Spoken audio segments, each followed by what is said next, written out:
Le divorce, en fait, c'est un magistrat qui décide si oui ou non vous pouvez divorcer. Donc, vous pouvez être dans une situation où vous n'êtes mal à l'aise dans votre couple et vous allez voir un avocat, vous gérez toute une procédure de divorce et au final, le magistrat dit que le divorce ne vous est pas accordé parce que vous n'avez pas donné suffisamment. Wow. Oui, c'est ça, c'est la société dans laquelle on est. Un magistrat, une tierce personne peut décider que non et donc vous allez rester mariés. Wow.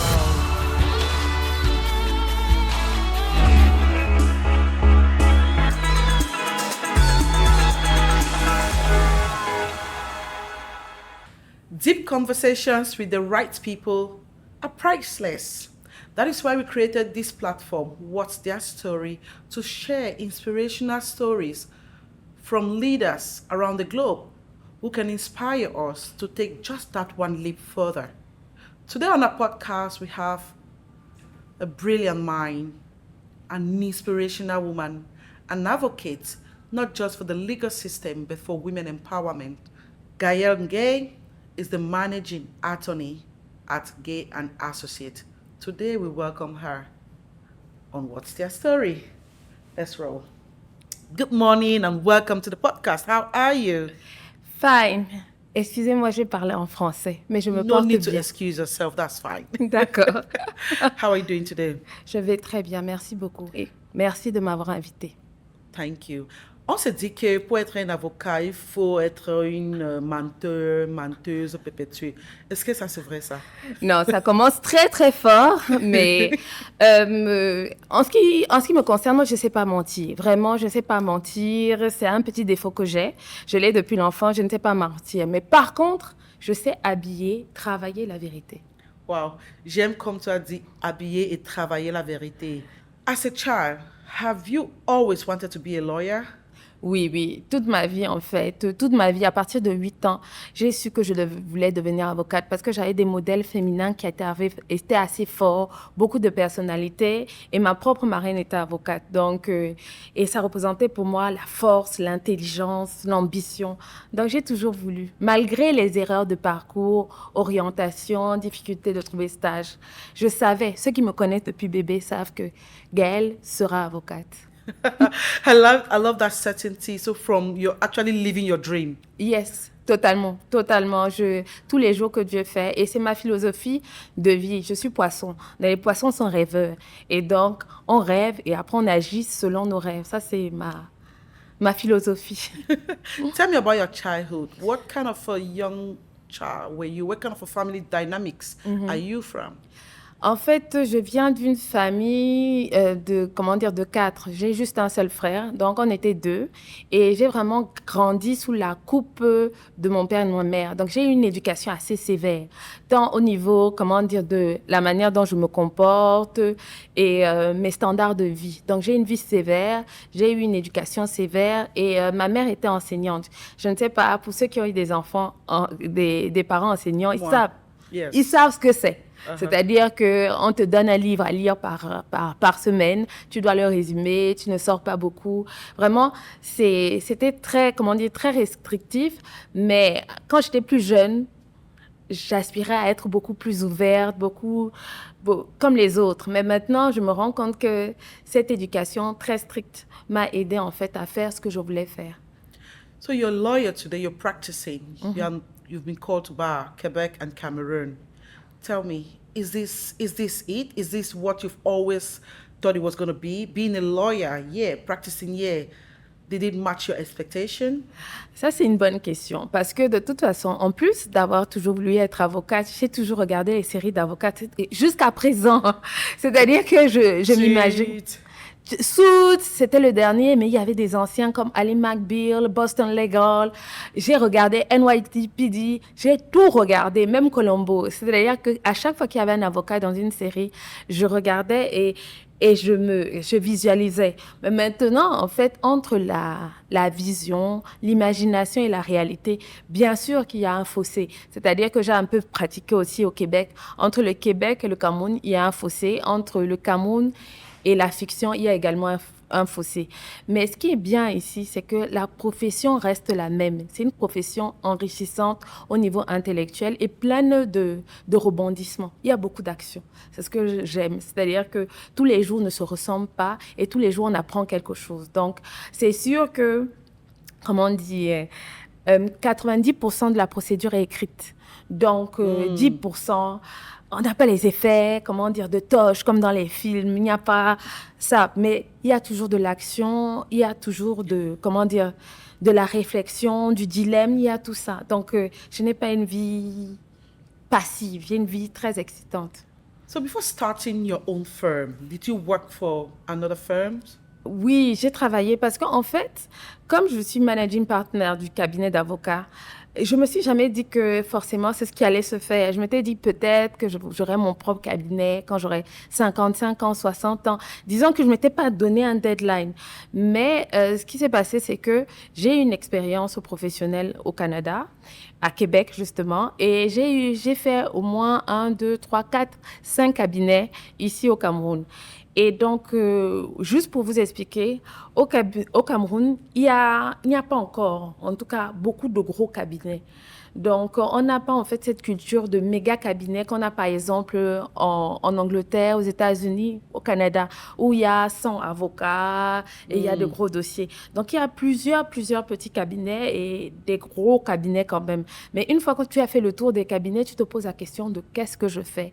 Est-ce que, en fait, quelle est la prochaine étape? Est-ce que je rentre en entreprise ou bien je continue pendant 20 ans avec un autre avocat?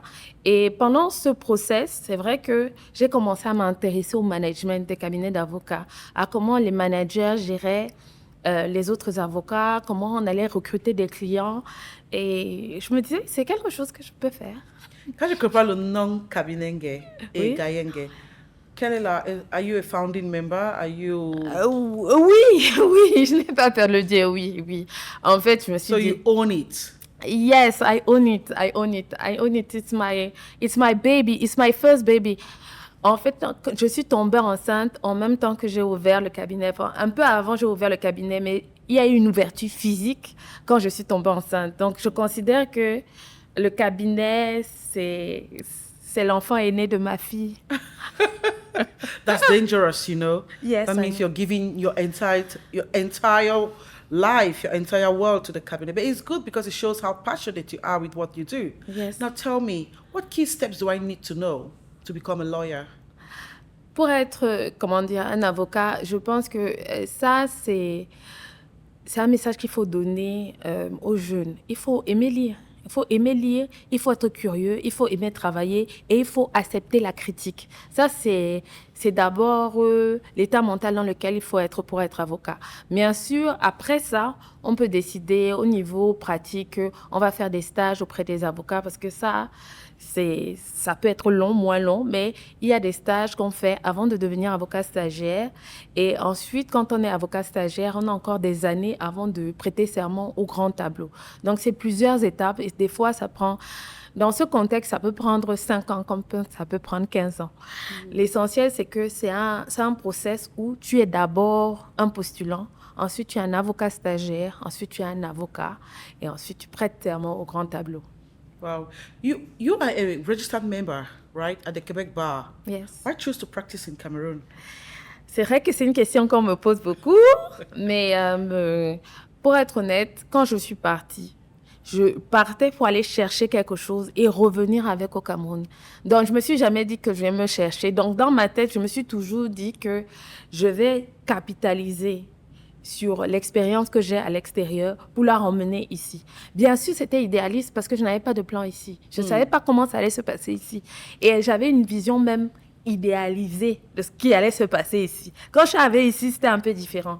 Mais je me disais que non, je ne peux pas prendre toute cette expérience, voir autre chose, apprendre tout ça et que ça ne serve pas au Cameroun. Et comme j'ai dit, on a eu une éducation assez stricte chez moi, mais j'ai vu quand même mon père passer mon père, c'est un self-made man. Donc, on a commencé très humblement dans la vie et j'ai vu comment il a évolué et il a eu du succès. Donc, je me suis dit, moi, j'arrive au Canada, j'ai fait de bonnes études. ça veut dire que si je rentre au Cameroun, je vais quand même me débrouiller. Donc, c'est l'état d'esprit dans lequel j'étais. Et surtout, on en a parlé sur le gaslighting un peu dans une précédente discussion. Je trouvais que le climat social et émotionnel, je suis quelqu'un d'assez sensible, était un peu dur. C'était un peu dur. Donc, c'est vrai qu'il faut travailler, gagner de l'argent, mais il faut pouvoir être épanoui. Et moi, j'aime la nourriture, la vie ici au Cameroun. C'est plus agréable, moins stressant.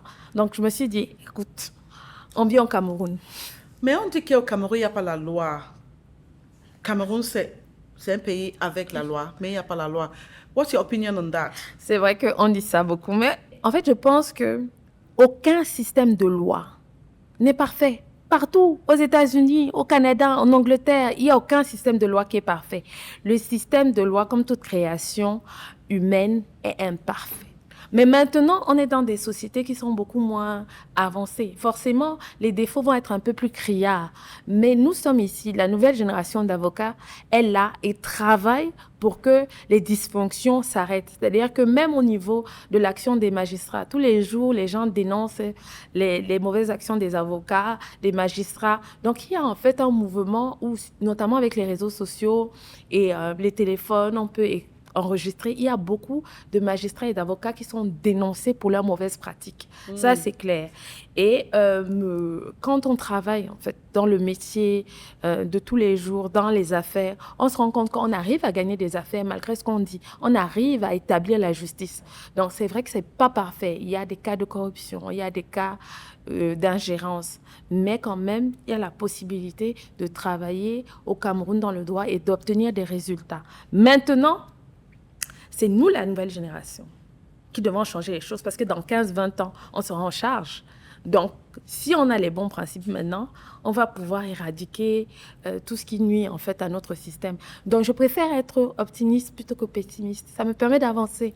No, that's very true. It helps you to grow, to be honest. But when I'm looking at the legal system in Cameroon, and I'm also looking at some of the case studies that I know, I feel sometimes a bit sad, sometimes I feel disappointed. Have you worked on a case, or would you like to share any experience, memorable case that you've taken from start to finish? I mean, not go into detail, but just a scenario-based case study that you would like to share with us today? I think that de moi, comment dire, les cas. The cases. Je parle français, je me suis oubliée. Donc, les cas les plus intéressants pour moi sont des cas humains. Sont des cas humains. C'est-à-dire que le droit des affaires, il faut comprendre qu'un droit des affaires, c'est un droit clair. Soit tu gagnes, soit tu perds. Maintenant, les cas, en fait, qui sont en lien avec le correctionnel, le pénal, le civil, ça, ce sont des cas un peu complexes parce qu'ils impliquent l'action de l'homme. Donc, je voudrais dire que ce qui m'a fait plaisir dans la pratique du droit et qui m'a aidé à faire évoluer les mœurs, c'est peut-être aider les femmes en difficulté, les femmes qui sont battues et des femmes qui sont dans des mariages qui sont malsains. Et beaucoup d'entre elles se disaient qu'une fois qu'on choisit de se marier, on ne peut pas, comment dire, prendre des distances par rapport à son engagement, notamment en lien avec la situation financière, l'indépendance personnelle et aussi le regard de la société. Donc, ce qui m'a le plus touchée, c'est de pouvoir aider des femmes en difficulté, comment dire, émotionnelle et physique, des femmes combattaient. J'ai réussi en fait parce que il y a beaucoup de choses qu'on ne sait pas, notamment que le divorce, en fait, c'est un magistrat qui décide si oui ou non vous pouvez divorcer. Donc, vous pouvez être dans une situation où vous n'êtes mal à l'aise dans votre couple et vous allez voir un avocat, vous gérez toute une procédure de divorce et au final, le magistrat dit que le divorce ne vous est pas accordé parce que vous n'avez pas donné suffisamment. Oui, c'est ça, c'est la société dans laquelle on est et c'est le droit comme il est. Et c'est vrai qu'on n'en parle pas assez souvent, mais un magistrat, une tierce personne peut décider que non, comment dire, ce que vous nous avez présenté ne donne pas des... Non, et donc vous allez rester marié. Donc, so a magistrate actually has a right to decide if you're going to stay married or not in Cameroon, especially when the woman is the one filing for divorce. So how do you deal with all the emotional toll that comes with situations like that? Because to me, I'm already depressed seeing that, that I cannot outturn or overturn certain decisions. How do you deal with your emotions? En fait, ça c'est un de mes collaborateurs parce que dans la firme, on a commencé à deux, à trois. On était deux et on avait une assistante. Et les premiers dossiers, on prenait tous les dossiers parce qu'il n'y avait pas de business plan. Hein. Il n'y avait pas de... Come to the petite Oui. business campus. Donc, on prenait tous les dossiers. Quelqu'un vient, il nous raconte son histoire. OK, on prend. Il n'y a pas de, comment dire, il n'y a pas de distance. On prend, on en discute. Et c'est vrai que les premiers, j'étais très attachée au premier dossier. Et ça me permettait, ça m'empêchait de dormir parce que j'avais l'impression de me dire qu'il y a cette personne qui compte sur moi, il y a cette personne. Et les clients, ils t'envoient des messages, ils t'appellent 15 fois. Donc, c'est une pression, comment on dit, psychologique. Et des fois, ils craquent, ils te disent n'importe quoi, ils te harcèlent. Donc, parce qu'ils sont sous le poids, en fait, de quelque chose d'extrêmement, comme un divorce. Ou bien même le fait de céder les parts d'une entreprise. Quand ça a à voir avec le cœur et l'argent, c'est toujours très délicat. Donc, avec mon associé de l'époque, on était tout le temps en train de se parler, on se parlait. Et lui, il avait déjà plusieurs enfants et une famille. Donc, des fois, il me disait, leave me alone, I want to spend time with my family. Et tout. Et un jour, on a perdu un dossier et j'étais, comment dire, en miettes. Et il m'a dit, écoute, tu dois comprendre que tu dois faire le mieux que tu peux. Tu as une obligation de moyens. Tu dois donner le meilleur que tu peux. C'est tout ce que tu peux donner. Parce que si tu continues à prendre chaque affaire à cœur, à te prendre la tête, tu ne pourras pas gérer 100, 200, 300 affaires. Donc, je ne l'ai pas pris comme de l'insensibilité. Je l'ai pris comme du réalisme et de la sagesse. Parce que, bon, il avait beau être mon associé, il avait beaucoup plus d'années d'expérience que moi. Et il m'a dit ça. Et c'est vrai que dès qu'il m'a dit ça, je me suis sentie libérée. Et la manière dont je gérais les affaires était beaucoup plus fluide et efficace. Parce que je me disais, écoute, je connais mes principes et les règles qui entourent la profession d'avocat. Je sais ce qu'il faut faire, je le fais. Et maintenant, que sera, sera. Mais je le fais quand même, je fais ce que j'ai à faire.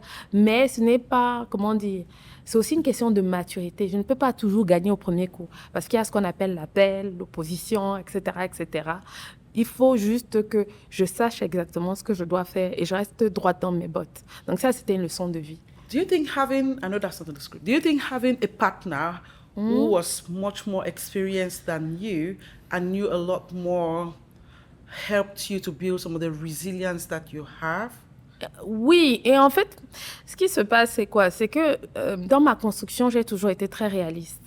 C'est-à-dire que j'ai fait des études ici au Cameroun, ensuite je suis allée au Canada. Et pendant ce temps, je me suis complètement déconnectée. Bon, je faisais des allers-retours aussi ici, mais il y a des gens, en fait, qui n'ont pas forcément la connaissance technique autant, mais ils ont la connaissance de l'humain et l'expérience de l'humain. Et c'est ça le métier, l'expérience de l'humain, la sagesse, qui n'a rien à voir avec la connaissance technique.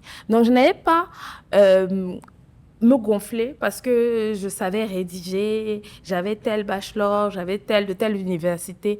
Non, l'expérience de l'humain, notamment ici en Afrique, et la sagesse est plus importante que le reste. Donc, il fallait que dans mon évolution, je m'entoure des personnes qui ont cette expérience-là. C'était important pour pouvoir, en fait, viabiliser mon business. Now, talking about your business, as a woman running her own business here in Cameroon on the continent, African continent, what would you say are some of your nightmares, your challenges?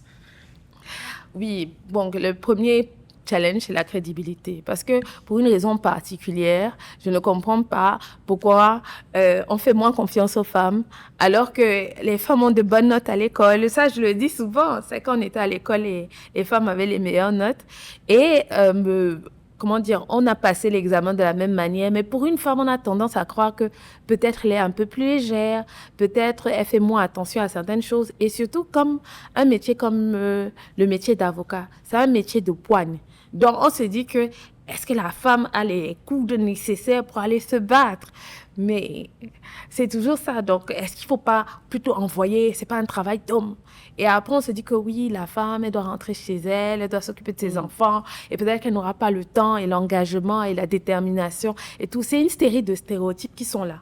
Moi, je ne savais pas qu'ils étaient là, mais c'est en travaillant que je me suis rendu compte qu'ils étaient vraiment là. C'est-à-dire qu'autant on peut collaborer avec un homme et faire la majorité du travail, autant si on est devant, on va se dire non, est-ce qu'il ne faut pas un homme pour, comment dire, pour rassurer. Et effectivement, c'est pour ça que bon, quand je cherchais comment dire, du travail, je m'accompagnais souvent d'un homme. Donc, les hommes traditionnalistes étaient rassurés. Et très souvent, ils avaient l'impression que c'était l'homme qui prenait les décisions. C'était l'homme qui trouvait, qui trouvait les clients. Et c'est l'homme qui commandait. Donc, je me suis dit, écoute, on ne va pas changer les mentalités tout de suite. L'essentiel, c'est qu'on ait l'affaire. Maintenant, nous, on gère à l'interne. On gère à l'interne parce que si des traditionnalistes, les hommes sont tellement traditionnalistes des fois que tu vas parler, il ne va pas écouter la compétence. Tu vas avoir, il voudra en fait avoir affaire à un homme pour être rassuré. Donc, on était un duo et on savait, chacun jouait sa partition, etc., etc. Et aussi, le deuxième problème qui est quand même vrai, c'est que par rapport à un homme, je sentis plus la pression, plus le harcèlement. Un homme va moins harceler un autre homme. Oui. Mais une femme, il va la harceler. Il va lui envoyer des messages, il va l'appeler à pas d'heure, il va lui dire « je vais vous retirer ce dossier », etc. Il va faire des choses, notamment quand elle n'est pas mariée, ce qui est mon cas. Donc, c'est encore plus. C'est plus violent parce qu'on peut t'appeler à 23h minuit, t'envoyer un message, alors qu'à un homme, on ne le ferait pas. Donc ça, c'est quelque chose, il faut comprendre, il faut faire preuve d'humilité, il faut accepter et se dire que, bon, on fait partie d'un mouvement. Le travail qu'on fait nous donne beaucoup de bonheur. Donc, les inconvénients font partie de... Wow. Voilà. How long has it been since you started your own business? It's been 6 years. Wow. 6 years of rich experience. Yes. And if there is something that you have to change, in the whole process, what will it be? Okay, but je ne suis pas très fan de si je pouvais reculer en arrière. Ça c'est vraiment pas ma came. En général, je me dis que ok, je fais des erreurs. Les erreurs là m'apprennent quelque chose. Donc c'est impossible de faire tout parfaitement. Mais ce que je pourrais retenir vraiment, s'il fallait vraiment refaire, c'est il faut pas écouter les gens. C'est-à-dire que quand on a un feu à l'intérieur, il faut s'écouter et il faut persévérer. Tous les jours que Dieu fait, il faut mettre un pas devant l'autre. C'est ça, en fait, qui permet de grandir et de réaliser. C'est de faire un petit pas. Et il faut être patient. Talking about fire, le feu. Oui. Je vois vraiment que tu as you have the passion. Talking about the fire, the feu dans toi. Oui. I noticed that you are a staunch advocate for women's rights. What started that fire in you? C'est dû au fait que je suis allée à Québec. Je suis allée au Québec quand j'étais très jeune. Et le Québec, j'aime à le dire, c'est une société post-féministe. Et les sociétés comme la France, comme l'Angleterre, sont des sociétés modernes. Mais le Québec, c'est une société post-féministe. Donc, c'est une société où il y a eu la révolution féministe et les femmes ont gagné. Les femmes dans la société de Québec, là, sont au top. Tu ne peux pas parler fort à une femme. Il y a des femmes qui sont avocats, qui se marient avec des hommes au foyer. Elles ont, comment dire, elles n'acceptent pas qu'on leur paye des repas, c'est toujours 50-50. Elles n'acceptent pas qu'on leur ouvre la porte. Non, les Québécois, c'est autre chose. Elles ont même ce qu'on appelle la liberté sexuelle. C'est-à-dire qu'elles sortent, et puis quelqu'un, elles sortent, elles se disent, et puis quoi? Donc, j'ai évolué dans cet univers. Et quand je suis rentrée, j'étais saisie par les contrastes. Parce que quand on vit ailleurs, on se déconnecte de notre environnement de base. Et j'étais saisie par le contraste. Et je me disais, comment ça se fait que ces femmes là-bas réfléchissent, agissent comme ça, elles soient capables de dire ce qu'elles veulent. Et ces personnes que je vois ici sont beaucoup plus réservées, elles sont dans le secret, etc. Donc je me suis dit qu'il y avait quand même une différence. Et la deuxième des choses, c'est que, bon, il y a quelqu'un qui m'a dit, je voudrais que tu ailles parler à des jeunes femmes. Je voudrais que tu ailles parler à des jeunes femmes, des femmes à l'université. Je voudrais que tu leur parles de ton parcours. Et on a fait une première rencontre comme ça, informelle. Et j'ai été saisie par le côté blasé, le côté timide, le côté un peu, comment dire, un peu perdu des femmes. Le fait qu'elles ne savaient plus vraiment les bons modèles. C'est que quand je leur demandais quels sont tes modèles, elles étaient incapables de dire. Quelles sont tes ambitions, elles étaient incapables de dire. Donc, au début, je ne voulais pas parce que je me disais, j'étais un peu mal à l'aise avec cette idée de mentor, de modèle. Parce que moi-même, je suis un être imparfait. Et tout, et je veux me placer là et dire que je suis le mentor de X, je suis le modèle de... Ça me gênait.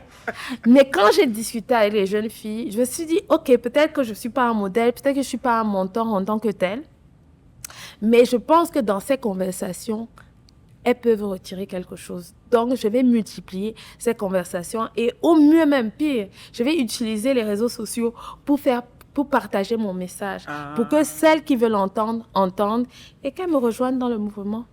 Do you feel appreciated with what you do? Totalement. Comment dire, c'est une des choses pour lesquelles je suis le plus fière. C'est-à-dire que j'ai des jeunes filles qu'entre guillemets, que j'ai mentorées, qui ont fait des bonnes études, qui ont eu des bons boulots, qui font de très bonnes choses au Canada, qui ont intégré de très bons postes et qui se sont mariées. Et elles m'écrivent, elles me disent ce qu'elles font. Et ce qu'elles font est souvent meilleur que ce que j'ai fait. Wow. Parce qu'elles m'ont dit à l'époque que tu m'inspires. Moi, je me disais non, quand même pas. Mais elles se retrouvent à faire beaucoup mieux. Et c'est ça, en fait, mon objectif. C'est-à-dire trouver des personnes qui ont le potentiel, essayer de leur donner confiance en elles et qu'elles explosent. Wow. Ça c'est mon rêve. So talking about objective, right? How does being empathetic, what's the balance being empathetic and practicing, what part does it play in your practice? Because, sorry, I just want to link it to the advocates for women and the practice as a lawyer. So what part does being empathetic plays, in your practice?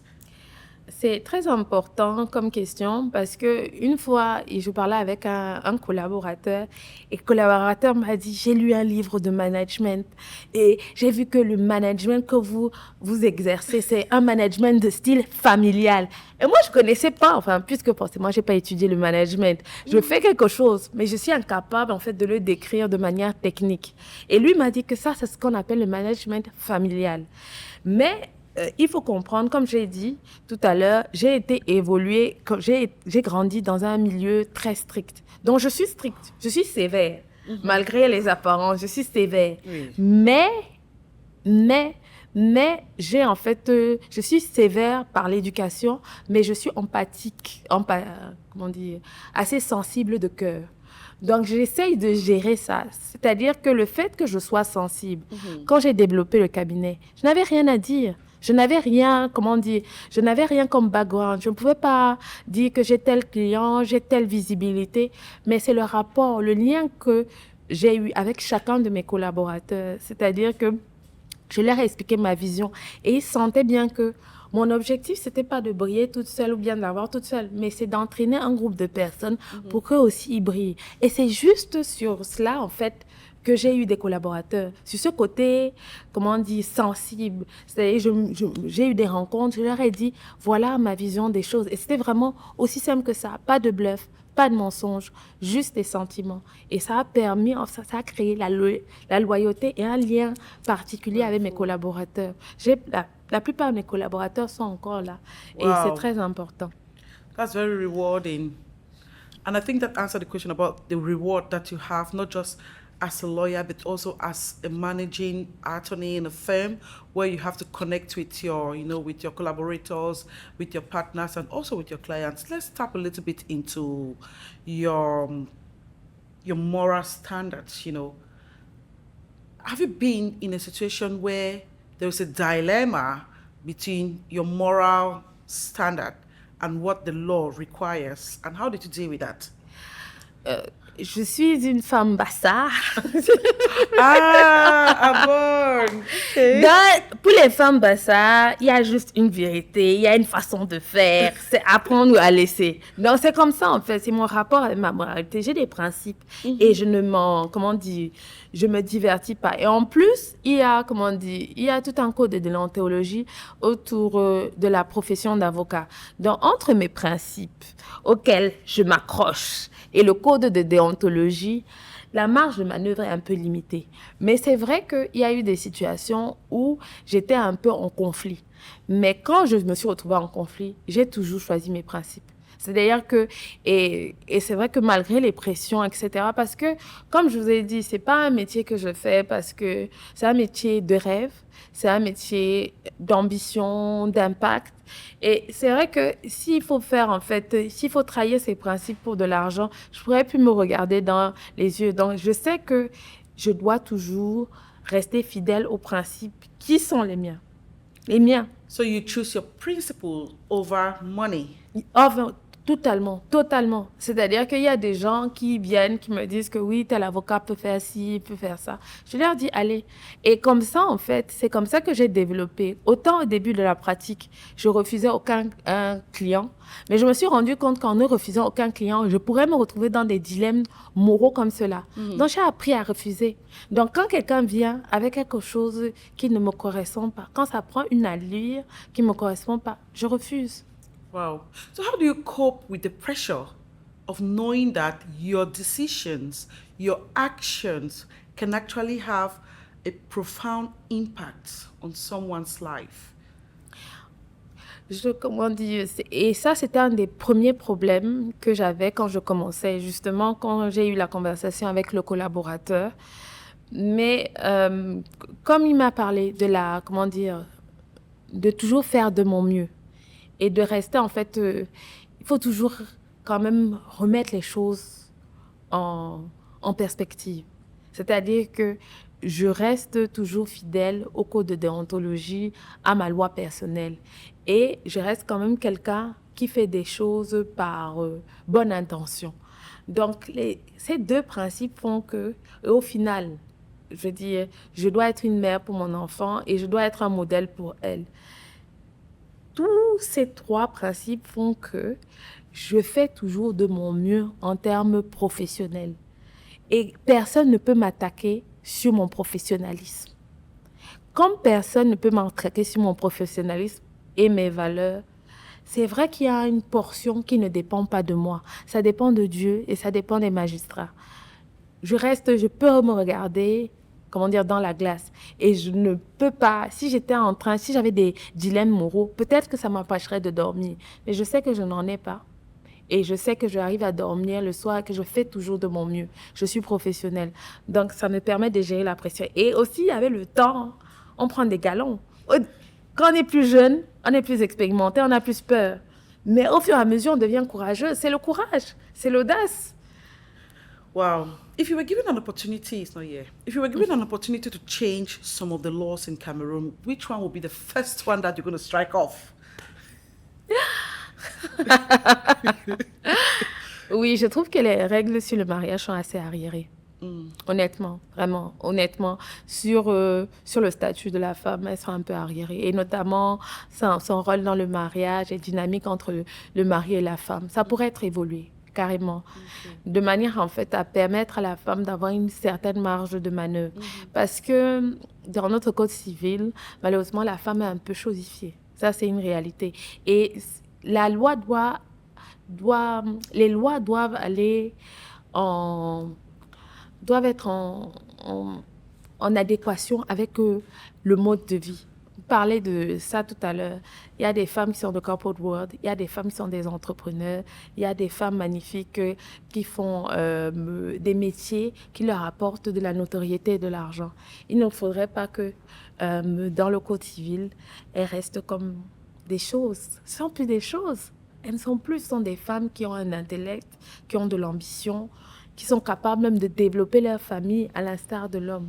Donc, il faudrait que les textes soient en cohérence avec ce qui se passe. Et ça va encourager les femmes à se développer et à prendre de l'autonomie si les textes évolue. To make this conversation a little bit exciting, we've touched a lot on your professional, your professional lives and stuff. Now, I want to ask you some of questions. What's your relationship between yourself and God, like a spiritual boundaries? What kind of an allure do you have? Je suis protestante et j'ai une éducation catholique. Comme moi. Oui, je suis protestante et j'ai une éducation catholique. Mais la place de Dieu est très importante, mais pas en fait dans le contexte d'une église. Parce que j'ai fréquenté beaucoup d'églises dans ma vie. Oui. Et des fois, j'ai été très, très, très engagée, carrément à l'extrême. Et des fois, j'étais un peu moins pieuse. Mais j'ai une relation, en fait, particulière avec Dieu. Mais c'est vrai que j'ai du mal à trouver ma communauté, là. C'est-à-dire mais je lis la Bible, je l'étudie avec des guides spirituels, mais je n'ai pas encore trouvé ma communauté. Mais une chose est certaine, c'est très important pour moi de transmettre également les enseignements religieux. Maintenant, je ne sais pas comment ma fille le prendra, mais je vais lui transmettre en fait, cette foi. Et toutes les personnes qui sont chez moi ont une Bible. Et toutes les personnes qui sont au cabinet, vous parlez de profession, sont des personnes qui sont très, très religieuses. Donc, pour moi, c'est important. Quand je rencontre quelqu'un, un collaborateur, une personne, c'est bien pour moi de savoir qu'il a un rapport avec Dieu. Et même sans faire de discrimination, qu'il soit catholique ou protestant, c'est vraiment, j'essaye d'avoir un rapport œcuménique avec Dieu, c'est-à-dire, avec le plus haut. Now, personally, between us, between us and the cameras, I know that in life we usually sometimes find ourselves in situations that we won't want, and this can be somewhere deep. This can be somewhere that makes us to doubt ourselves, our capability, even believing in ourselves. Have you ever been in your life at any point, be it as a child, and a young adult, an adult, or a professional, have you ever been in a space where you feel, I am in this deep place, it is disturbing, I can't come out of this, I am worried? I'm just asking this question because you've told me about you've gone to different churches and you've had different experiences, but you cannot find your community. Have you ever been in a place where you feel it's really deep? And would you like to share that with me? Okay. Dark, deep, Ok, c'est une superbe question, Adeline. J'en suis toute remuée.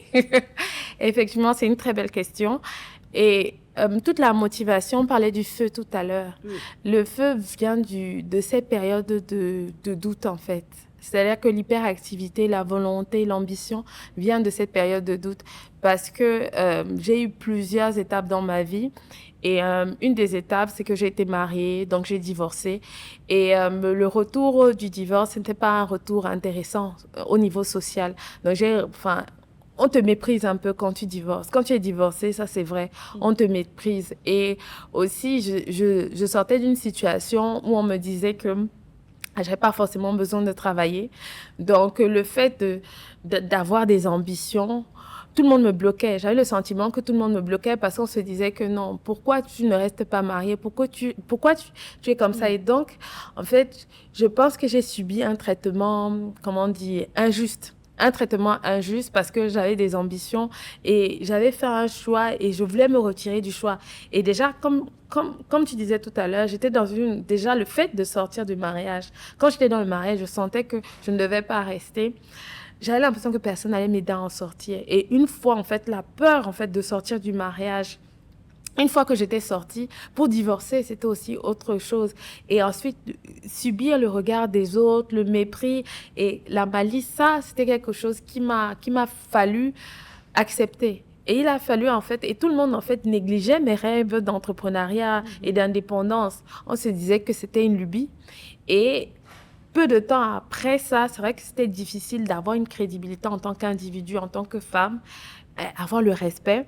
Et j'ai eu des problèmes de santé également. C'est des problèmes de santé quand j'ai accouché ma fille. J'ai passé 6 mois couchée. Et je pense que j'ai eu 3 opérations pendant Oh cette no. période-là. Et ensuite, bon, j'ai eu des problèmes d'arthrose. Donc, j'ai arthrose, main, genou et hanche. Oh. Donc, on m'a opéré ma hanche gauche, on m'a opéré ma hanche Oh droite. no. J'ai arrêté de marcher, j'ai Oh recommencé my gosh. à marcher. Et pendant toute cette période-là, en fait, j'avais l'impression que c'était des choses qui m'empêchaient, en fait, de réaliser mon plein potentiel. Et que ce soit quand j'étais couchée pendant 6 mois ou bien pour chaque opération de prothèse, j'étais 3 mois, 3 mois.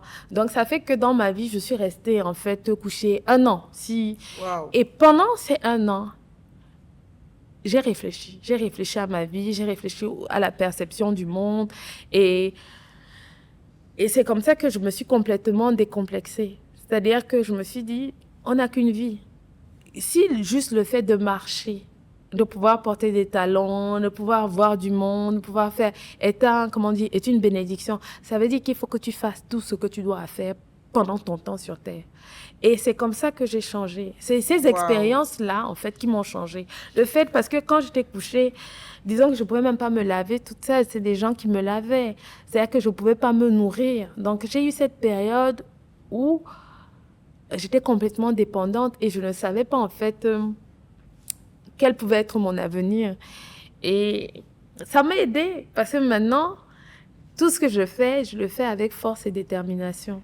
Donc, et je pense que souvent, comme tu parlais de la question de s'il y avait quelque chose à changer, Oui. c'est difficile. C'est vrai que c'est très chaotique, mais c'est ça en fait qui crée la force. Parce que je n'aurais pas eu cette force-là si j'avais eu une vie facile.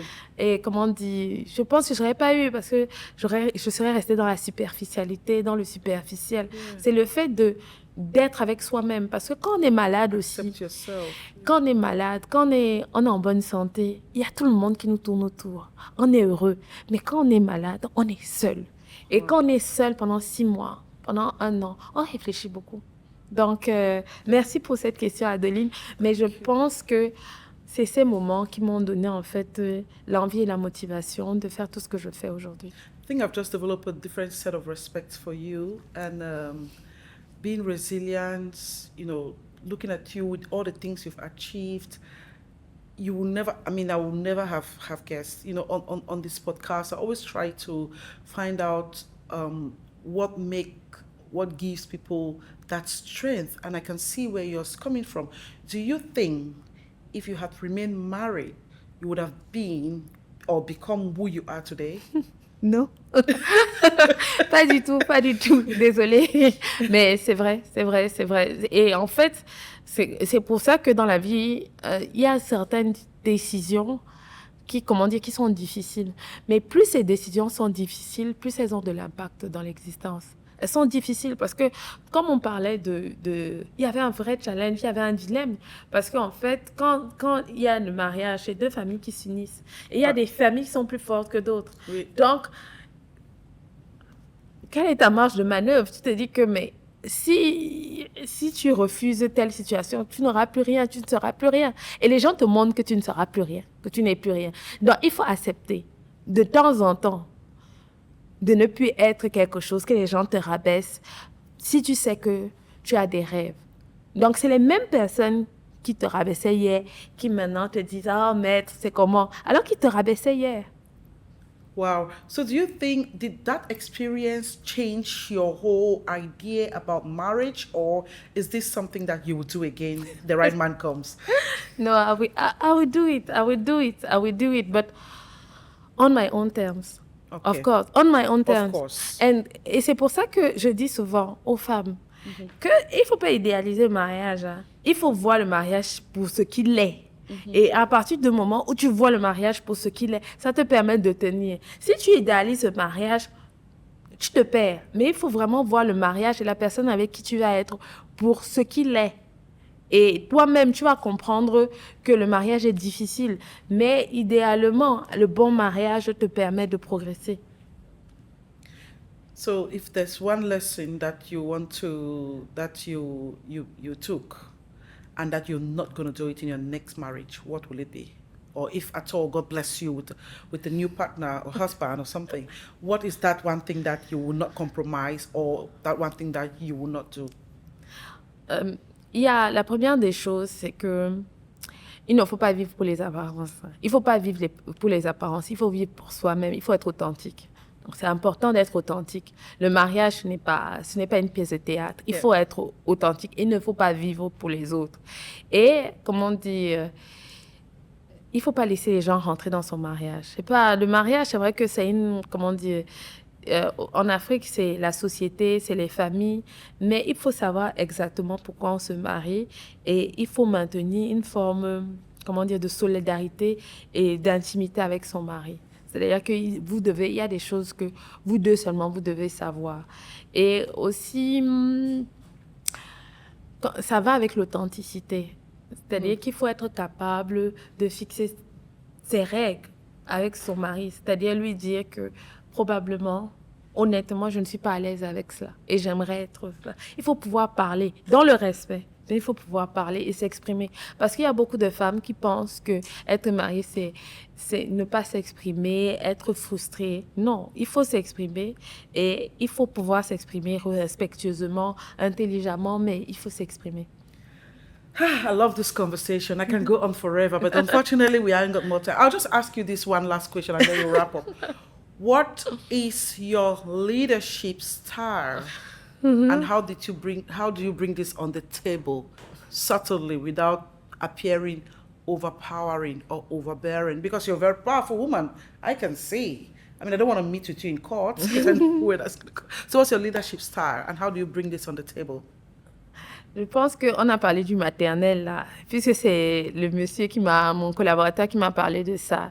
C'est-à-dire que je donne la chance aux gens. Je donne la chance aux gens d'exprimer le meilleur de leur potentiel. Ça, c'est ma stratégie. C'est-à-dire que je ne vais pas tout de suite te l'idée. Je vais te donner la chance de prendre des initiatives et de grandir. Maintenant, si tu as besoin de direction, je vais te les donner de manière maternelle. Mais si tu me crosses the line, I will kill you.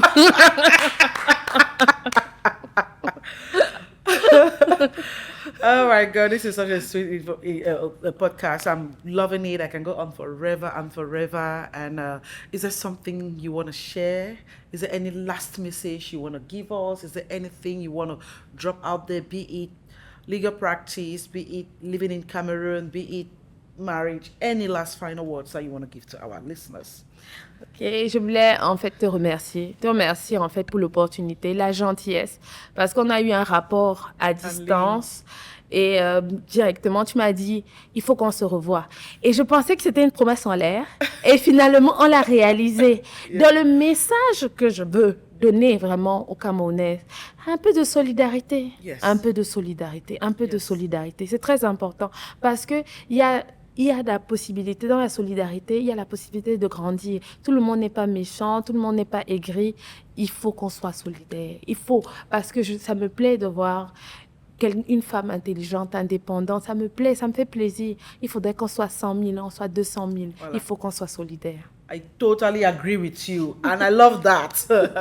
So thank you so much, Met, for coming out here to have this conversation with us. And as I said earlier, deep conversations with the right people are priceless. So today on the podcast with me, it has been my pleasure, my honor to receive Maître Gaëlle Ngueye. Thank you. Merci.